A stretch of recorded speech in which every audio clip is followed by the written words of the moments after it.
In order to make it home from a strange and twisted alternate universe, it looks like Bruce Wayne will need to become Batman all over again. What'll happen next? Well, let's hop into the pages of Batman issue number 133 and find out what happens next, shall we? So then, as we join this newest issue, we're introduced to another strange yet familiar denizen of this twisted Gotham. It would seem that this world's Edward Nygma also works for the mysterious Red Mask, rounding up civilians once they feel that they have fully cracked mentally. This Crimson Riddler is also especially dastardly too, as he plies his logic puzzles on poor children who can't defend themselves. Well, they couldn't defend themselves until this world got its very own Batman just recently. I gotta say, I like this costume that Bruce has thrown together. It walks the line very nicely between, yes, I made this out of scraps, but B, I've been doing this for so long, I know what works. What I like even more about it too is in Batman's little speech here, he doesn't give the traditional I am vengeance, I am the night. He says, I am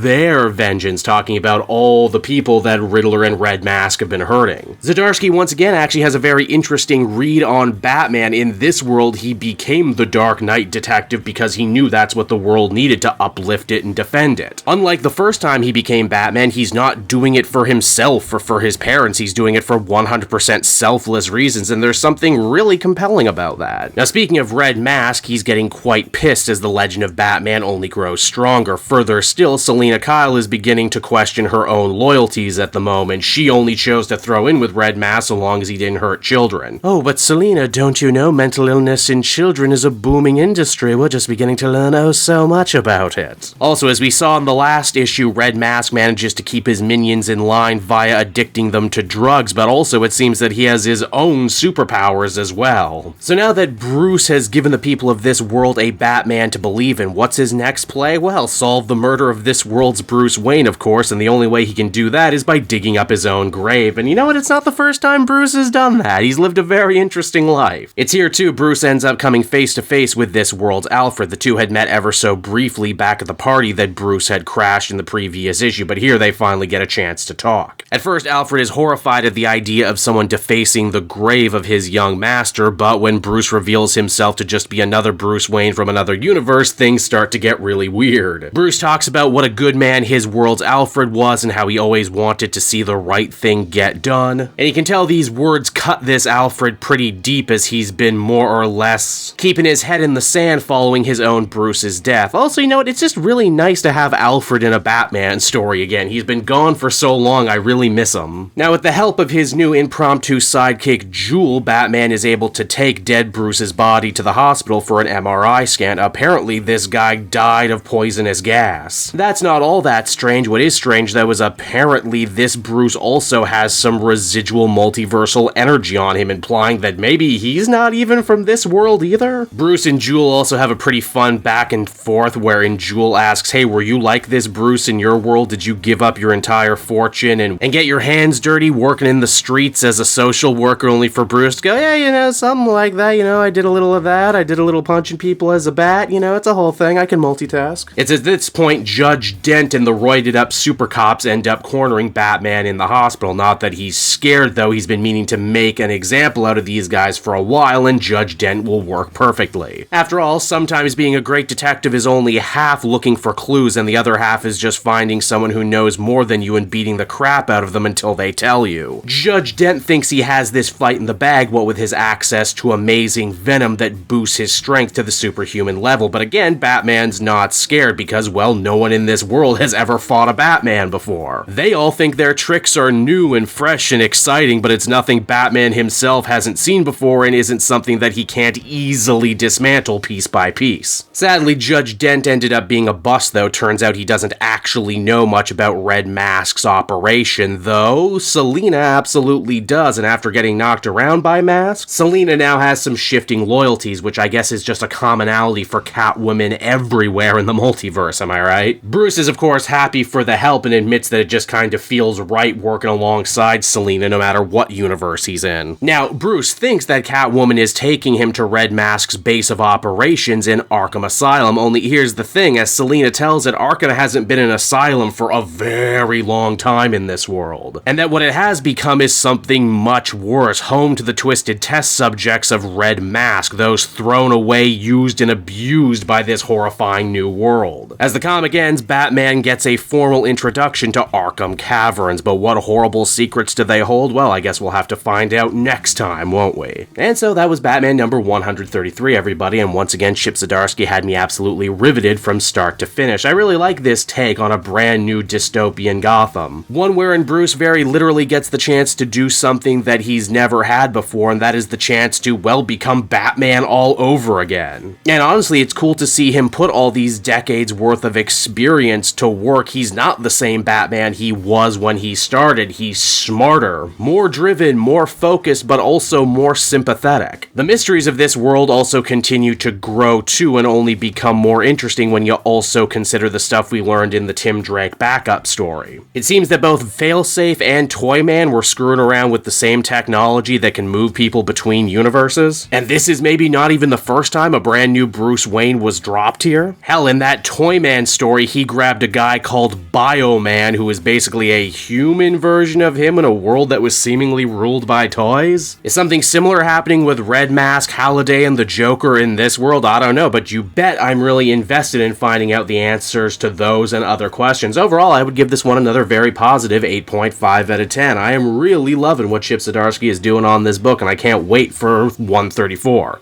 Hey there everyone, Cape Joel again, and I want to thank you so much for watching to the end of the video. As always, if you liked what you see, be sure to like, subscribe, comment. It really helps drive engagement and helps me out too. Also, if you are a patron, which you can become for as little as $1 a month, you will get exclusive content that no one else can ever see, and you'll get to see the Comic Multiverse podcast before anyone else too. You can check out all this and more down in the description. And until next time everyone, this has been Cape Joel, and I'll see you all next time. Cheers.